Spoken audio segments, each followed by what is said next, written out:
இன்றைக்கு ஆவியானவர் உங்களை பார்த்து சொல்லுகிறார், எங்கள் மூலியமாய் கேள்விப்பட்டதை நீங்கள் விசுவாசிப்பீர்கள் என்றால் கர்த்தருடைய புயம் உங்களுக்காக செயல்படும்.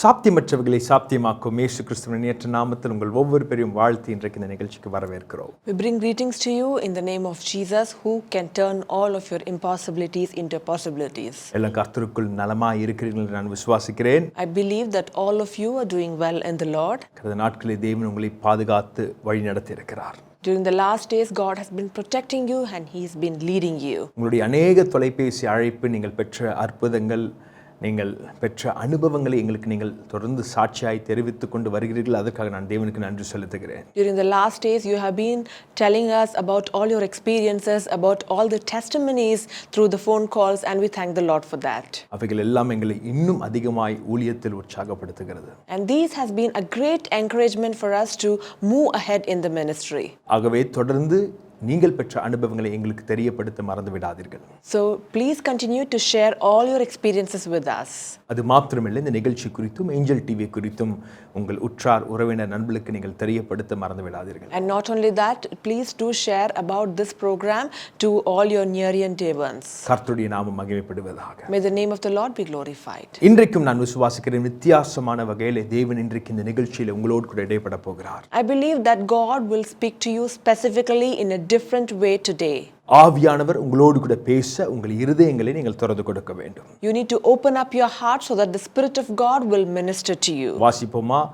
ஏசாயா தீர்க்கதரிசன புத்தகம் 53ஆம் அதிகாரம் 1வது வசனம். Shall we read the book of Isaiah chapter 53 verse 1? எங்கள் மூலியமாய் கேள்விப்பட்டதை விசுவாசித்தவன் யார்? கர்த்தருடைய புயம் யாருக்கு வெளிப்பட்டது? Who has believed our report, and to whom has the arm of the Lord been revealed? எங்கள் மூலியமாய் கேள்விப்பட்டதை விசுவாசித்தவன் யார்? Who has believed our report? எங்கள் மூலியமாய் கேள்விப்பட்டதை விசுவாசிப்பவன் யார்? Who has believed our report? இன்றைக்கு இந்த நிகழ்ச்சியை தேவன் ஒரு கேள்விக்குறியோடு தொடங்குகிறார். Today God is starting out this program with a question mark. நாங்கள் சொன்னதை விசுவாசிக்கிறவன் யார்?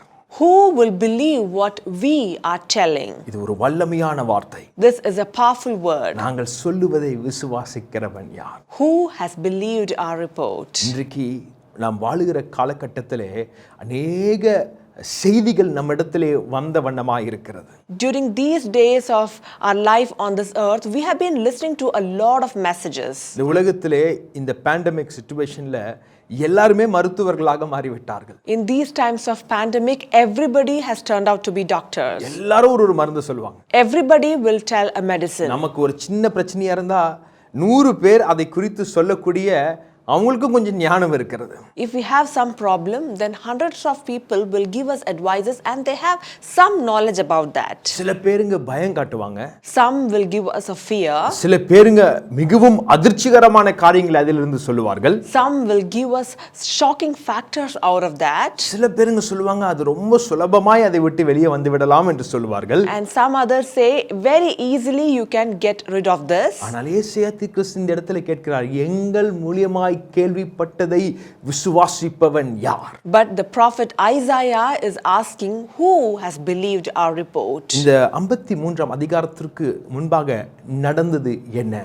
What has happened before this chapter 53? இதற்கு முன்பாக இதே ஏசாயா தீர்க்கதரிசி இஸ்ரவேல் ஜனங்கள் பாடுபடும் நிலையை குறித்து விவரிக்கிறார். Before this, the same prophet Isaiah has explained about the problems and the sufferings that the people of Israel would go through. பாபிலோனின் சிறையிருப்பை குறித்து தீர்க்கதரிசனமாய் சொல்லுகிறார். He prophetically told about the captivity of Babylon. மிகவும் மோசமான நிலைமைக்குள் ஜனங்கள் செல்வார்கள் என்பதை தீர்க்கதரிசனமாய் சொல்லுகிறார். He prophetically told about these people who would go through a very difficult time. 52ஆம் அதிகாரம் வந்தவுடனே அவர் சொல்லுகிறார், கர்த்தர் அவர்களை விடுதலையாக்க போகிறார். In chapter 52, he says that the God will deliver them. தேவனுடைய கரத்தினால் அவர்களை விடுதலையாக்க போகிறார். God will deliver them out of his right hand. எல்லா கட்டுகளிலிருந்தும் அவர்கள் விடுதலையாக்கப்பட போகிறார்கள். They will be delivered out of all their bondages. இதையெல்லாம் சொல்லிவிட்டு 53 தொடங்கும்போது சொல்லுகிறார், எங்கள் மூலியமாய் கேள்விப்பட்டதை விசுவாசிப்பவன் யார்? And after he has said all these things, when he comes to chapter 53, he says, who has believed our report? அவளுக்கு கர்த்தருடைய புயம் செயல்படுமா? For him, the arm of the God is being revealed. இன்றைக்கு ஆவியானவர் உங்களை பார்த்து சொல்லுகிறார், Today, the Spirit of God is looking at you and telling you, எங்கள் மூலியமாய் கேள்விப்பட்டதை நீங்கள் விசுவாசிப்பீர்கள் என்றால் கர்த்தருடைய புயம் உங்களுக்காக செயல்படும். if you can believe what we are telling you, then the arm of the Lord is able to fight for you. இந்த ஏசாயா 53 அதிகாரம் இருக்கு பாத்தீங்களா, அது மிகவும் முக்கியத்துவம் வாய்ந்த ஒரு அதிகாரம். The book of Isaiah, chapter 53, is a very prominent book. இயேசு கிறிஸ்துவின் வருகை குறித்து தீர்க்கதரிசனமாய் சொல்லப்படுகிற ஒரு அதிகாரம். This is a chapter which talks prophetically about the coming of the Lord Jesus Christ. இந்த அதிகாரத்தில் தான் ரொம்ப ஃபேமஸான வார்த்தை, நம்முடைய மீறுதலின் நிமித்தம் அவர் காயப்பட்டு, நம்முடைய அக்கிரமங்களின் நிமித்தம் அவர் நொறுக்கப்பட்டார், நமக்கு சமாதானத்தை உண்டு பண்ணும் ஆக்கினை அவர் மேல் வந்தது, அவருடைய தழும்புகளினால் குணமானோம் என்கிற மிக வல்லமை வாய்ந்த கர்த்தருடைய வார்த்தை எழுதப்பட்ட அதிகாரம் இதுவே. In this chapter is a very powerful word that we all are aware of. But he was wounded for our transgressions, he was bruised for our iniquities, the chastisement for our peace was upon him. This powerful word is written in this chapter. வல்லமையான கர்த்தருடைய வார்த்தை இந்த இடத்தில் எழுதப்பட்டிருக்கிறது. The powerful word of God is written in this place. அப்பேற்பட்ட அதிகாரத்தை தொடங்கும் பொழுது அவர் சொல்லுகிறார், எங்கள் மூலியமாய் கேள்விப்பட்டதை விசுவாசிப்பவன் யார்? And when he is starting out such a chapter, he is starting out with a question, who has believed our report? அநேக காரியங்களை நீங்க கேள்விப்படலாம். You can listen to a lot of things. இன்னைக்கு நிறைய நியூஸ் சேனல் இருக்கு. There are a lot of news channels today. என் தமிழ் மொழி என்று எடுத்தாலே பல நியூஸ் சேனல்ஸ் இருக்கு. If you take Tamil language, there are multiple news channels. நாங்களாம் சின்ன பிள்ளைங்களா இருக்கும்போது ஒரே ஒரு நியூஸ் சேனல் தான். When we were little kids, there was just one news channel. அது கூட நியூஸ் சேனல் கிடையாது, ஒரு சாதாரண சேனல்ல ஒரு நியூஸுக்குன்னு ஒரு டைம் வச்சிருப்பாங்க. And that also was not dedicated for a news channel, but there was news that would come up in this channel. ஒரு குறிப்பிட்ட நேரத்துல மாத்திரம் தான் நியூஸ் வரும். The news would come up only at a dedicated time. அந்த நேரத்துல நியூஸை பார்க்கலன்னா அவ்வளவுதான், நியூஸ் கிடையாது. If you don't watch the news at that time, then you wouldn't get to hear the news for the day. தாத்தாலாம் ஞாபகம் இருக்கு, ஒரு சின்ன ஒரு ரேடியோ வச்சிருப்பார். I remember my grandfather would have a small radio. அதை சரியாக அதை டியூன் பண்ணி ஒரு பாயிண்ட்ல வச்சா தான் அது கேட்கும். He would tune it to a certain frequency and only then he would be able to listen to the news. ஆனால் இப்பொழுது வாழுகிற நாட்கள் அப்படிப்பட்ட நாட்கள் அல்ல. But the days that we live today are not such days. எங்க பார்த்தாலும் செய்தி இருக்கு. Everywhere you can listen news. TV channel எடுத்தீங்கன்னா எந்த செய்தியை பார்க்கணும்னு நமக்கே தெரியாது. If you look at the TV channel, you do not know which news to listen to. அது மாத்திரமில்ல, போன்ல நியூஸ் வந்து கொண்டே இருக்கிறது. And not only that, you get news even in your phone. அப்பப்ப பாப் அவுட் ஆகிறது. And there is notifications that are popping out every now and then. உலகத்துல மிகவும் வேகமான நேரத்திலே நாம் எல்லாரும் ஒரே செய்தியை நாம் அடைய முடியும். In this time when the world is moving very fast, all of us get to hear the same news. இப்படி अनेक நியூஸ்கள் வந்து கொண்டிருக்கும் பொழுது, When there are all such news that are coming up, ஏசாயா தீர்க்கதரிசி உங்களை பார்த்து கேட்கிறார். Prophet Isaiah is looking at you and telling you. நம்மை பார்த்து கேட்கிறார். He is looking at us and asking. கர்த்தராகிய ஆவியானவர் நம்மை பார்த்து கேட்கிறார். The Spirit of God is asking us. எங்கள் மூலியமாய் கேள்விப்பட்டதை விசுவாசிப்பவன் யார்? Who has believed our report? Hallelujah. Hallelujah. இன்றைக்கு ஆவியானவர் நம்மோடு கூட இடைப்பட்டு கொண்டிருக்கிறார் நான் விசுவாசிக்கிறேன். I believe that the Spirit of God has been ministering to us today. இன்றைக்கு உலகம் பயத்தை விதைக்கலாம். Today the world may sow in fear. அவிசுவாசத்தை விதைக்கலாம். They may sow disbelief. தற்கொலை எண்ணங்களை விதைக்கலாம். They may sow the thoughts of suicide. மன அழுத்தங்களை விதைக்கலாம். They may sow the thoughts of depression. மனவேதனைகளை விதைக்கலாம். They may sow the thoughts of agony. ஆனால் பரலோகமோ விசுவாசத்தை விதைத்துக் கொண்டிருக்கிறது. But the heaven is sowing in faith. இன்றைக்கு நீ எதை பெற்றுக் கொண்டிருக்கிறாய்? Today, what are you receiving? எங்கள் மூலியமாய் கேள்விப்பட்டதை விசுவாசிப்பவன் யார்? Who has believed our report? கலாத்தியருக்கு எழுதின நிருபம் 6ஆம் அதிகாரம் 8வது வசனம் இப்படியாக சொல்லுகிறது. The book of Galatians chapter 6 verse 8 says, தன் மாம்சத்திற்கென்று விதைக்கிறவன் மாம்சத்தினால் அழிவை அறுப்பான், ஆவிக்கென்று விதைக்கிறவனோ ஆவினாலே நித்திய ஜீவனை அறுப்பான். For he who sows to his flesh will of the flesh reap corruption, but he who sows to the Spirit will of the Spirit reap everlasting life. நீ பயத்தை விதைப்பாய் என்றால் அழிவை அறுப்பாய். If you sow in fear, then you will reap corruption. ஆவிலே விசுவாசத்தை விதைப்பாய் என்றால் நித்திய ஜீவனை அறுப்பாய். O Spirit, if you sow in the Spirit, then you will reap in everlasting life. எதுல விதையை பெற்றுக் கொண்டிருக்கீங்க?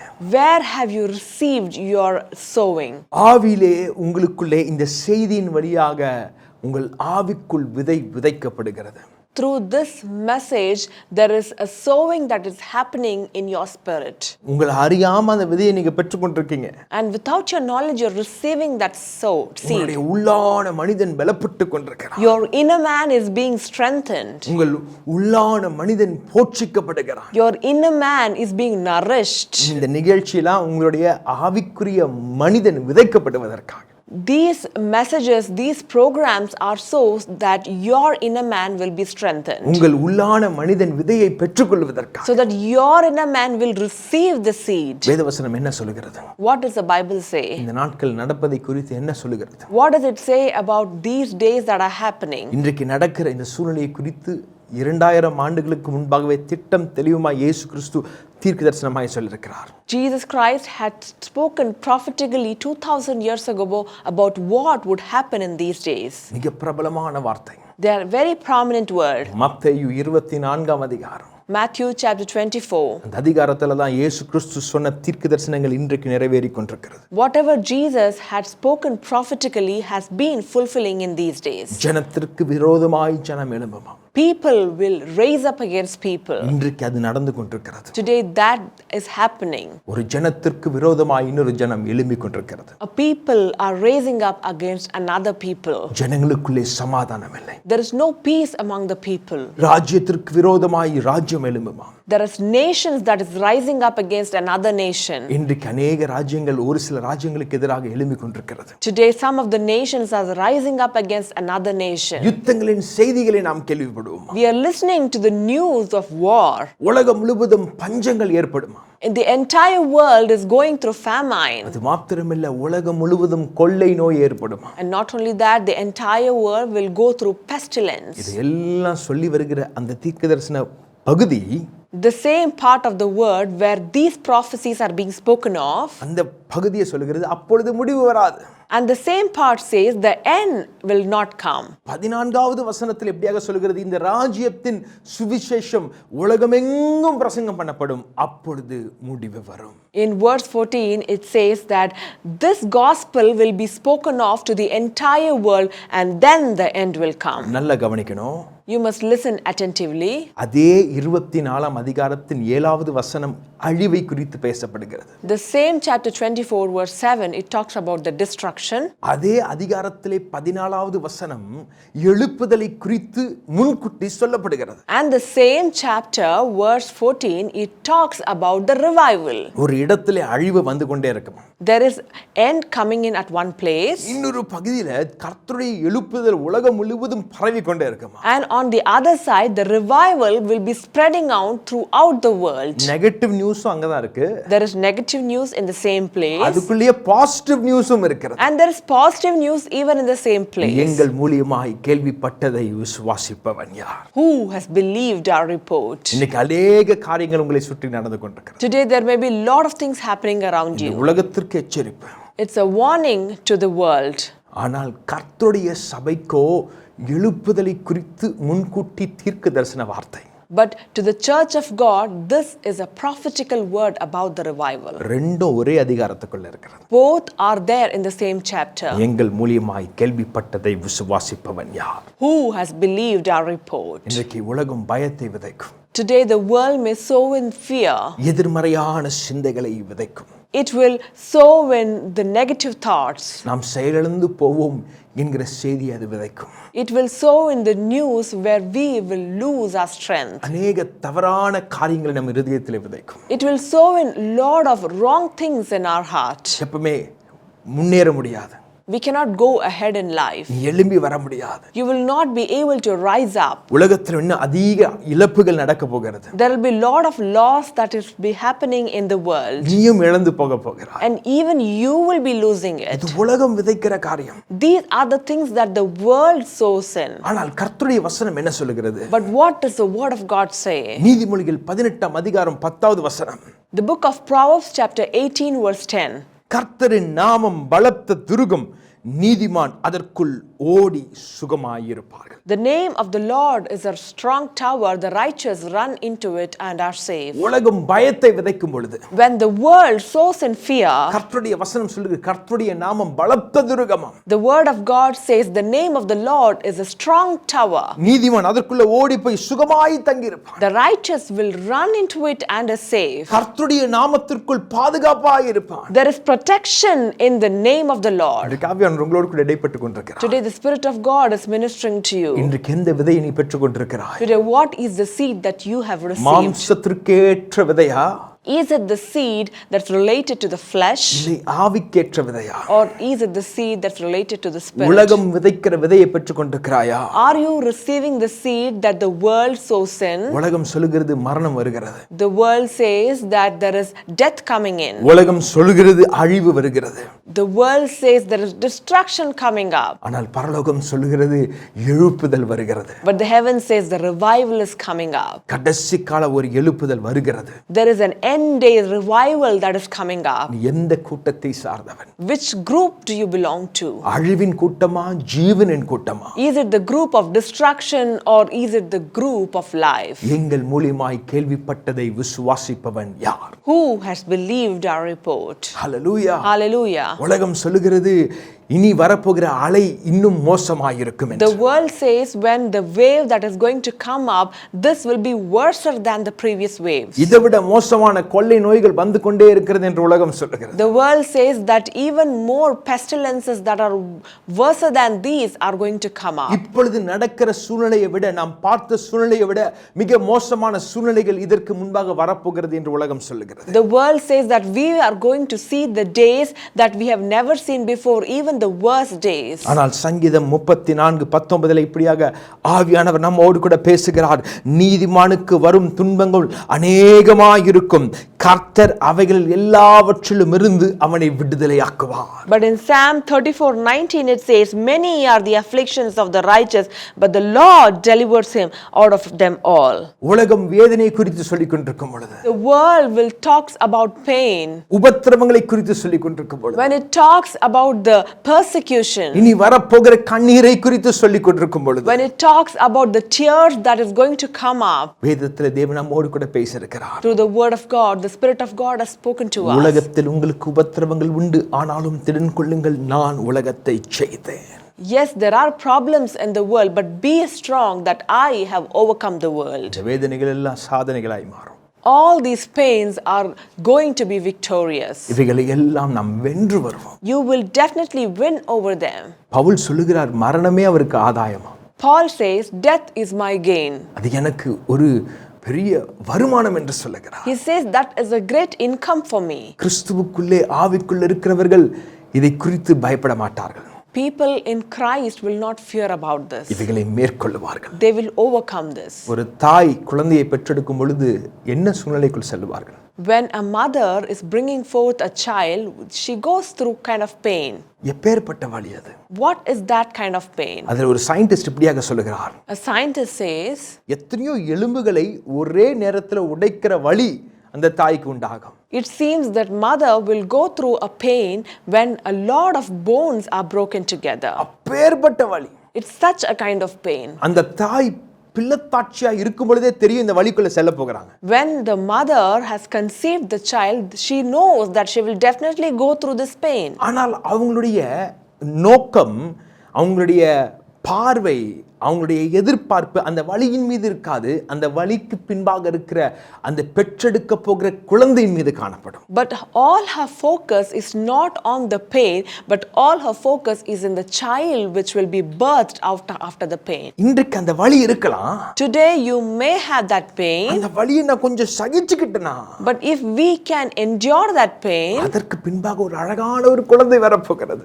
after this there will be a beautiful child that will be coming out. எதிர்காலத்தை நான் பெற்றெடுக்க போகிறேன். I will birth my future. அந்த தாய் அந்த வேதனையை குறித்து நினைக்கிறதே இல்லை.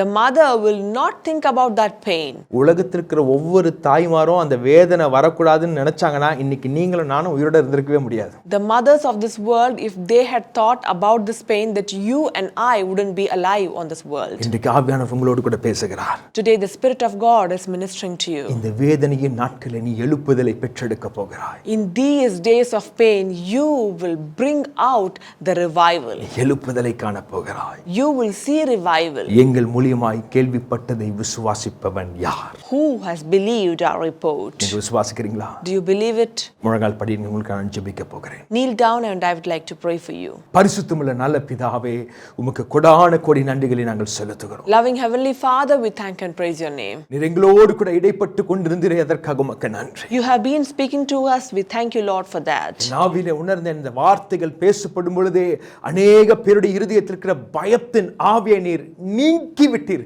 அதற்காக உமக்கு நாங்கள் கொடான கோடி நன்றிகளை நாங்கள் செலுத்துகிறோம். I see in my spirit that as we are speaking this word, there is a fear that has been in many of the hearts and you have taken out that. We thank you, Lord, for that. உலகம் விதைத்த பயம், உலகம் விதைத்த அந்த வறுமை, உலகம் விதைத்த அந்த நோய் இப்பொழுதே நசரேயனாகிய இயேசுவின் நாமத்தினாலே பிடுங்கப்படுவதற்காக நன்றி.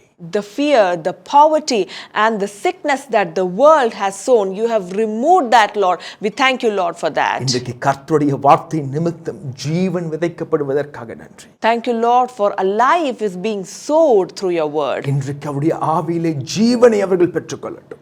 Let them receive the life in their spirit. வித்தியாசத்தை காண கிருபை செய்வீராக. Help them to see a difference, Lord. கர்த்தருடைய நாமம் மகிமைப்படட்டும். May the name of the Lord be glorified. இயேசுவின் மூலம் ஜெபம் கேளும் என் நல்ல பிதாவே. In the name of Jesus we pray. Amen. Amen. இந்த எழுப்புதலை நானும் பங்கு வகிக்க விரும்புகிறேன்.